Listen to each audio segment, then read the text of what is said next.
Siempre decían que no se parecía a ellos. Ni una sola vez, ni un poquito. Y no lo decían con curiosidad ni confusión. Lo decían con el ceño fruncido, con recelo, con rechazo. Se llamaba Ellen.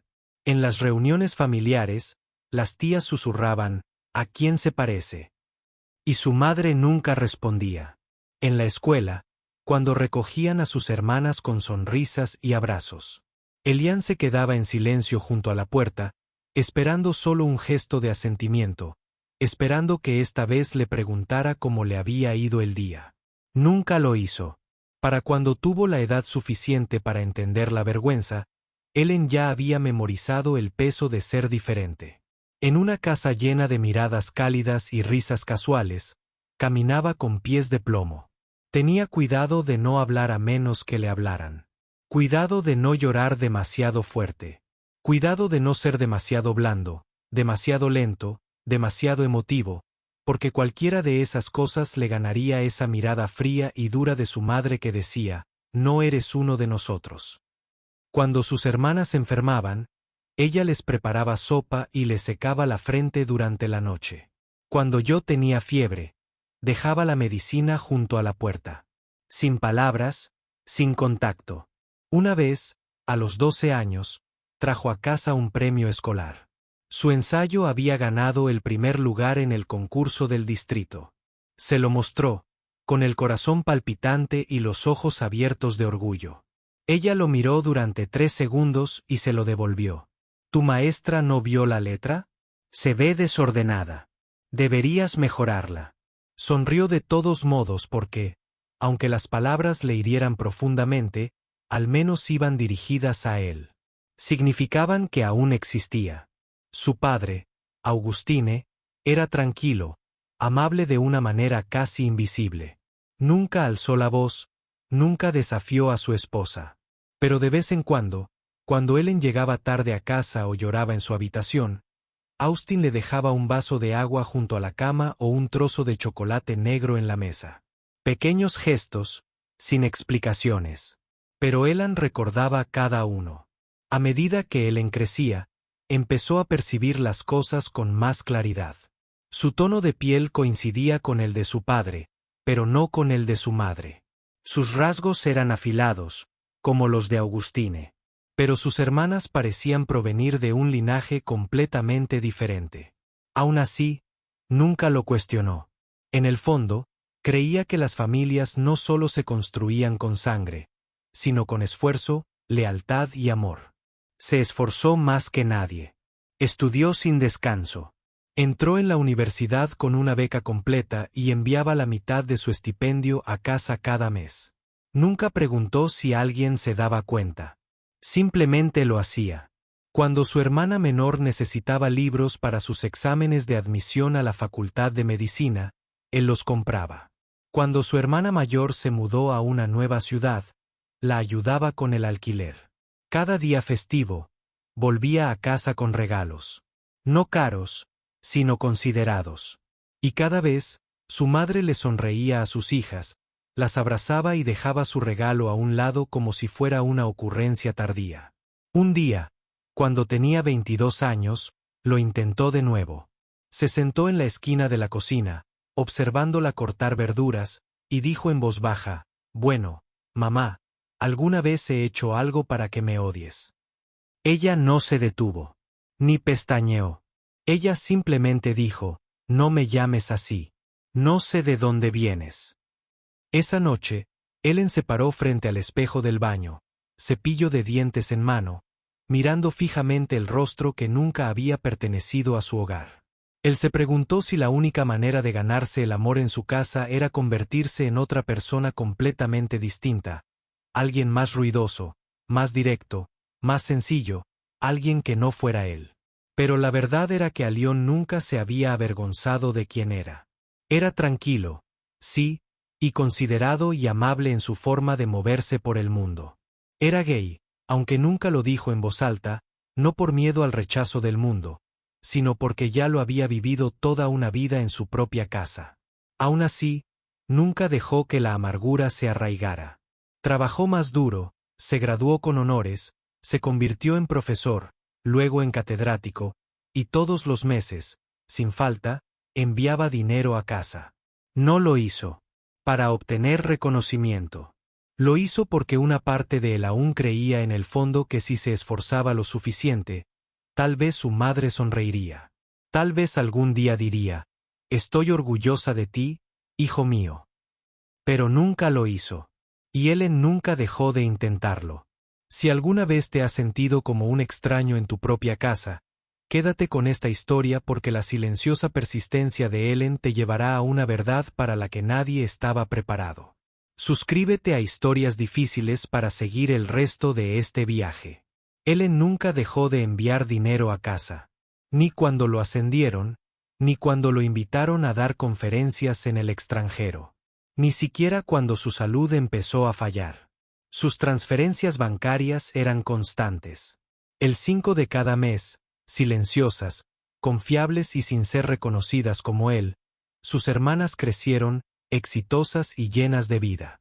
La mayor se convirtió en abogada corporativa, la segunda en pediatra y la menor comenzó a formarse en ingeniería nuclear. Sus logros estaban enmarcados en la pared de la sala, impresos a color y con bordes dorados. El nombre de Ilian no estaba en esa pared. Su nombre, si acaso se mencionaba, era como una nota al pie. Ellen, sigue enseñando en algún lugar, ¿verdad? Nadie pregunta nunca. ¿Qué universidad le había ofrecido la titularidad? Nadie preguntó cuántos estudiantes le habían escrito para agradecerle por cambiar sus vidas. Volvía a casa cada día festivo, traía vino para su padre, bufandas para sus hermanas y algo sencillo para su madre. Una jarra de té de hierbas, un libro de poesía, un chal de seda. Cada vez que ella asentía, lo dejaba a un lado y volvía a la conversación con sus hijas cuando sus hermanas se reunían alrededor de la mesa de la cocina y compartían historias de sus ciudades, sus viajes, sus parejas. Alión sonreía y escuchaba. Nunca interrumpía, ni siquiera cuando sentía el dolor subir como bilis por la garganta. Hubo una vez una celebración de cumpleaños para la hermana menor. La sala estaba llena de globos, risas y glaseado de pastel brillante. Su madre estaba de pie en el centro, abrazando a las 3 niñas mientras alguien les tomaba una foto. Ellen estaba de pie justo fuera del marco, sosteniendo su teléfono como si estuviera revisando un mensaje. Nadie se dio cuenta. Esa noche, se sentó en la habitación de su infancia, la que aún tenía un cajón roto y una ventana que nunca cerraba del todo. Sacó un cuaderno y escribió en los márgenes: «Existo. Estoy aquí y seguiré apareciendo. Mañana». A la mañana siguiente, preparó el desayuno para todos. Nadie preguntó quién cocinó. Sabía que no lo harían. Y, sin embargo, la cocina olía a canela y café. Y por un momento se permitió creer que esto también era una especie de amor. Pero incluso la ilusión tiene límites. Un verano, su padre enfermó. Fue repentino y aterrador. Un infarto, seguido de una larga recuperación. Alión canceló una conferencia magistral en Ginebra para estar a su lado. Reorganizó el papeleo del hospital, habló con los médicos, gestionó el seguro, coordinó la fisioterapia. Durante 3 semanas, dormía en un rincón de la habitación de hospital de su padre, contestaba todas las llamadas y le leía el periódico en voz alta cada mañana. Su madre lo visitaba de vez en cuando, a veces trayendo sopa, a veces trayendo silencio. Cuando Augustine regresó a casa, solo dijo una cosa mientras Ellen lo ayudaba a subir las escaleras: «Eres en quien más confío». Ellen asintió. No necesitaba más. Esa frase llenó un vacío en su interior. Esa noche, se sentó a la mesa del comedor viendo a sus hermanas charlar con su madre.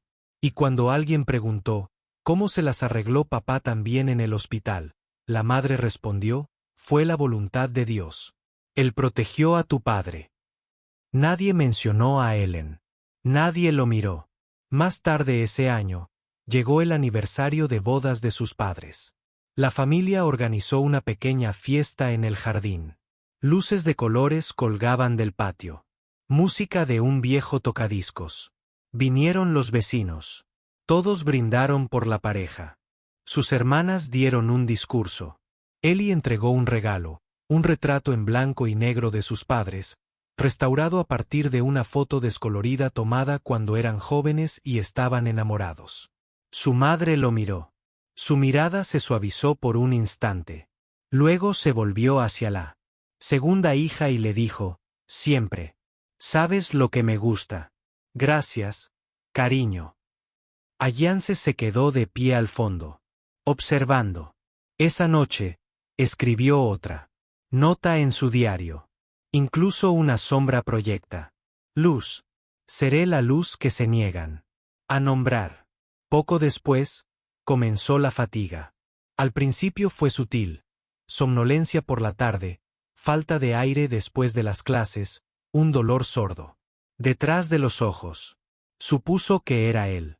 Estrés, la presión de las calificaciones, los viajes, las conferencias.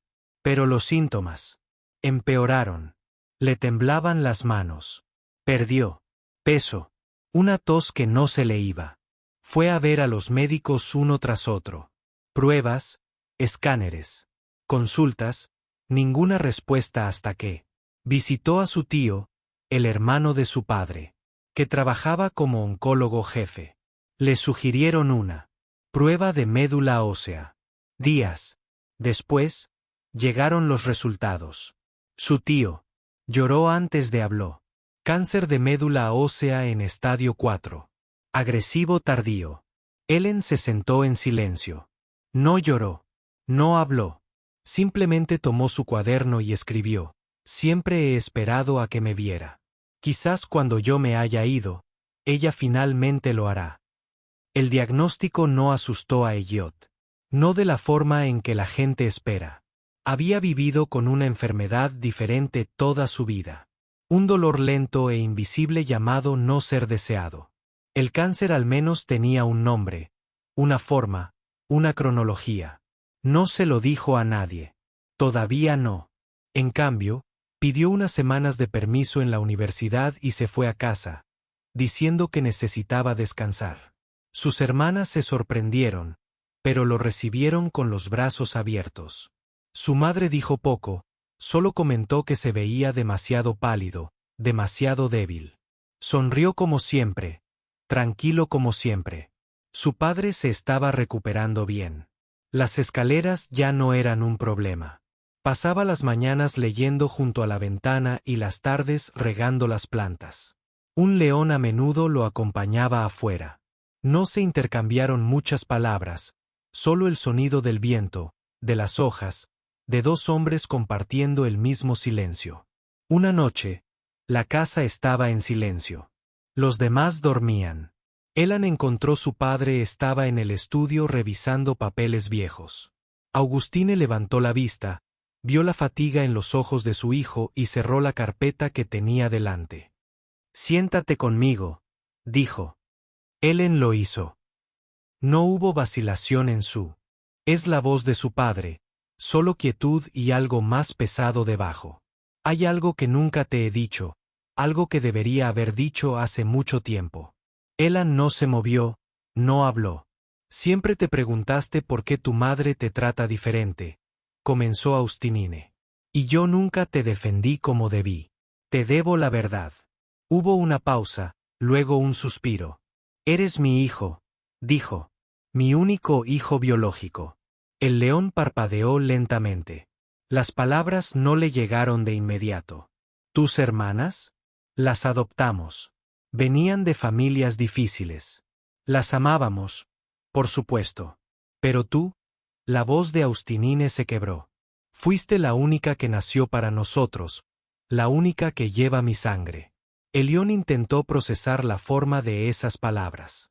Sonaban como un milagro y un castigo, enredados en la misma frase. Su padre, continuó, tu madre luchó con eso. No estaba preparada para tener un hijo cuando nos enteramos de ti. Se culpaba. Por muchas cosas. Y luego, cuando te vio mirar a Tauro como yo, empezó a verte como un recordatorio de todo lo que se arrepentía. Lo intenté, dijo Austin en voz baja. Intenté tender puentes, pero fracasé. Y lo siento, hijo. Eli bajó la mirada hacia sus manos. Las mismas manos que habían escrito ensayos para becas, sostenían estudiantes temblorosos, firmas y transferencias bancarias para una casa en la que no vivía. Esas manos temblaban ahora y no por enfermedad. Pensó en las noches que le había rogado a Dios que lo hiciera lucir diferente, que bajara la voz, que hiciera que su amor por los chicos desapareciera. Se había culpado por ser extraño, por ser tímido, por no ser deseado. Pero la verdad nunca fue sobre él. Fue sobre una herida que no era suya. Una guerra que no tenía nada que ver con quien era él, pero sí con quien no podía aceptar. Austin abrió el cajón que tenía a su lado y sacó un sobre grueso. Este es el testamento, dijo en voz baja. Lo he dejado todo a tu nombre. La casa, el terreno, los ahorros. Ellen negó con la cabeza, con los labios entreabiertos. No quiero nada de esto, susurró. Te lo ganaste todo. Austin respondió, llevaste a esta familia a cuestas. Tus hermanas lo saben. Yo lo sé. Lo admita tu madre o no, esa es su carga, no la tuya. Se hizo el silencio de nuevo. No incómodo, solo largo, como una exhalación después de toda una vida conteniendo la respiración. Entonces Augustine hizo algo que nunca había hecho. Se acercó y tomó la mano de Ellen. No me importa a quien ames. No me importa lo que digan los demás. Eres mi hijo y estoy orgullosa de ti. Ellen no pudo responder. Su voz se derrumbó bajo el peso de los años. Pero en ese momento, algo cambió. El mundo no se volvió justo de repente. Su dolor no desapareció, pero se reajustó. El niño que nunca perteneció ahora comprendía que siempre había pertenecido a alguien, pero no a la persona que perseguía. Esa noche, Ellen se sentó en la habitación de su infancia, con la misma cama que crujía, la misma lámpara parpadeante. Abrió una página en blanco en su diario y escribió: nunca fui invisible. Simplemente estuve enterrado bajo la vergüenza de alguien, pero siempre he sido real y siempre he sido suficiente. En los días que siguieron a esa tranquila noche con su padre, Ellen comenzó a sentirlo con más intensidad, de forma más innegable. Sus pasos se volvieron más lentos. A veces, su visión se nublaba. Dormía más, comía menos, pero seguía sonriendo cuando sus hermanas bromeaban, seguía ayudando a su padre a bajar las escaleras del jardín, seguía preparándote por las mañanas para una madre que nunca le daba las gracias. No le contó a nadie el diagnóstico. No hubo ningún anuncio, ningún drama. No quería compasión ni una oleada de arrepentimiento demasiado tarde para significar nada. Simplemente quería sentirse como un hijo durante todo el tiempo que la añoranza de su cuerpo le permitiera. Pasaba horas cada día escribiendo cartas, entradas de diario, reflexiones, pero una sola carta. La reescribía una y otra vez, sin terminarla nunca. Empezaba siempre con las mismas palabras: querida madre. Y siempre terminaba en silencio. Un espacio en blanco donde podía vivir el perdón, el anhelo o una verdad demasiado dolorosa para plasmarla en papel. Fuera de la casa, los preparativos para el legado de su padre se desarrollaban silenciosamente. Eli se reunió con abogados en la ciudad, finalizó el papeleo y revisó el testamento de nuevo. Todo estaba exactamente como Augustine había prometido. La casa, las tierras de cultivo, los fondos de jubilación, todo a nombre de Elión. Podría haberlo conservado legal, moral y emocionalmente. Tenía todo el derecho. Pero Elión nunca quiso ladrillos, ni tierra, ni ahorros. Quería algo más suave, algo que ningún título de propiedad pudiera ofrecer. Así que tomó una decisión. Regresó a la oficina una tarde y firmó un nuevo testamento. En él, Transfirió la propiedad de la casa a sus hermanas, dividió el terreno equitativamente entre ellas, dejó una parte para un fondo de becas a nombre de su padre para estudiantes rechazados por sus familias, para niños a quienes se les había dicho que no pertenecían. Y se guardó una cosa para sí mismo, una carta para abrir después de su muerte. No estaba dirigido al público, ni a sus hermanos, ni siquiera a su padre. Era para ella, su madre, la mujer que lo había traído al mundo y lo había empujado. Lo alejó del momento en que respiró por primera vez. En las últimas semanas, el león ya no se movía con facilidad. Las escaleras parecían precipicios. Le temblaban los dedos al sostener un bolígrafo, pero seguía escribiendo. Cada mañana en la misma mesa de la cocina donde antes le habían dicho que comiera después que los demás. Ahora se sentaba y escribía con la silenciosa fuerza de un hombre que no tenía nada que demostrar. Vio cómo sus hermanas empezaban a notarlo, cómo se ofrecían a cocinar, cómo se entretenían más en la conversación, cómo la segunda hija, la pediatra, no dejaba de mirarle las manos cuando él tomaba una taza. Estaban averiguándolo, pero nadie lo decía en voz alta. Y Eli agradeció esa pequeña misericordia. Entonces, una mañana, su madre entró temprano en la cocina. No lo miró directamente, solo se quedó junto a la ventana, con los brazos cruzados y la mirada fija en el horizonte. «¿Te irás pronto?», preguntó. Un león asintió. «Sí, solo un rato». «Siempre en algún lugar», murmuró. «Siempre en tu propio mundo». Ellen no dijo nada. Ya no había ira en él. Solo el dolor que sientes cuando te das cuenta de que una puerta puede que nunca se abra. Más tarde, esa noche, dejó la carta sellada en su mesita de noche mientras ella estaba en el baño. Sabía que la vería. Sabía que tal vez nunca la leería. Pero ya no se trataba de lo que ella haría. Se trataba de lo que él tenía que decir. En la carta, escribió: «Sé que nunca me viste como tuyo. Sé que te recordé todo lo que querías olvidar. Sé que era un espejo en el que no podías mirarte sin dolor. Pero siempre estuve aquí, siempre esperando, esperando un momento. Una sonrisa, una palabra dulce, una señal de que era más que tolerado, de que era deseado. Nunca me la diste, pero aún así te agradezco por alimentarme, por acogerme, por traerme al mundo. No te pediré que me quieras. Pero si el día que me vaya, puedes sonreír solo una vez, me lo llevaré conmigo, y será suficiente». La firmó, la dobló y se marchó. Eli falleció mientras dormía 3 días después. No hubo habitación de hospital, ni tubos, ni llantos finales, solo una silenciosa exhalación en la habitación donde había aprendido a ser invisible. La casa despertó en silencio. Sus hermanas lo sabían. Su padre lloró profundamente, tembloroso, sin palabras, como solo los hombres callados pueden hacerlo. Y su madre encontró la carta. No la abrió inmediatamente. La contempló durante horas, luego días. Cuando finalmente rompió el sello, no fue con manos temblorosas, sino firmes, como quien sabe exactamente lo que encontrará y lo teme de todos modos. Y cuando llegó a las últimas líneas, cuando leyó esas palabras: «Si puedes sonreír», una lágrima cayó, no de tristeza, sino del peso de algo que había negado durante mucho tiempo. Y por primera vez, susurró, no a nadie, ni a la habitación, ni siquiera a la carta, solo a sí misma: «Él siempre fue mío». La mañana del funeral de Yolan llegó bajo un cielo nublado.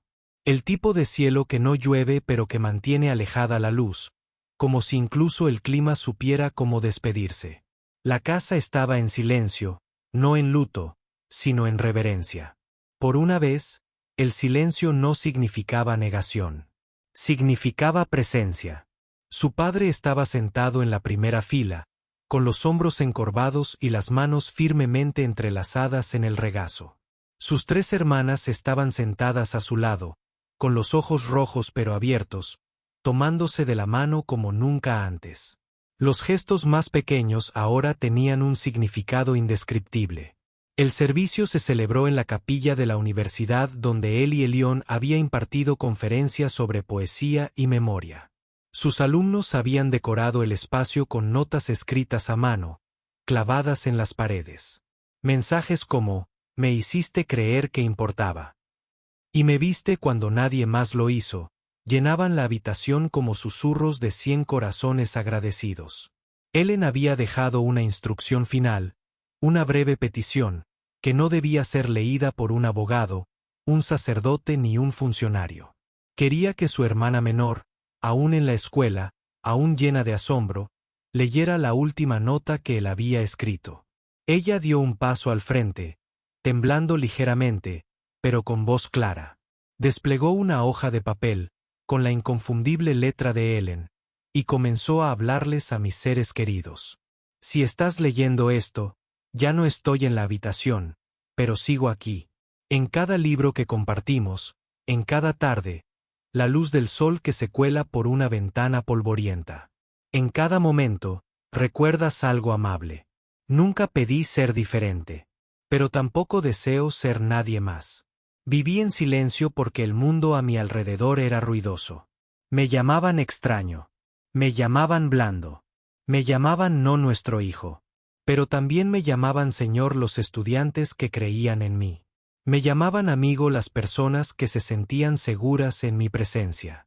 Y lo más importante, una vez me llamó hijo un hombre que nunca dejó de intentar protegerme en silencio. Eso fue suficiente. Te dejo lo que puedo, no tierras, ni propiedades, sino paz. Espero que crezca en esta familia como un árbol que nunca plantamos. Y a mi madre, nunca dejé de amarte. Incluso cuando dejé de tener esperanzas. Una vez dijiste que no pertenecía, pero pertenezco a mí misma y a... Eso. Siempre ha sido suficiente. Hizo una pausa. Un suspiro recorrió la sala y entonces... Sucedió lo impensable. Su madre. Se puso de pie. No lloró. No se desplomó. Caminó hacia el frente. Pasó los bancos, pasó a sus hijas, pasó la fotografía del hijo que nunca había mirado del todo en vida, y se giró, para encarar a todos. Su voz no era de la edad, sino de años de silencio. Lo llamé. De muchas maneras, dijo, pero nunca, como debía.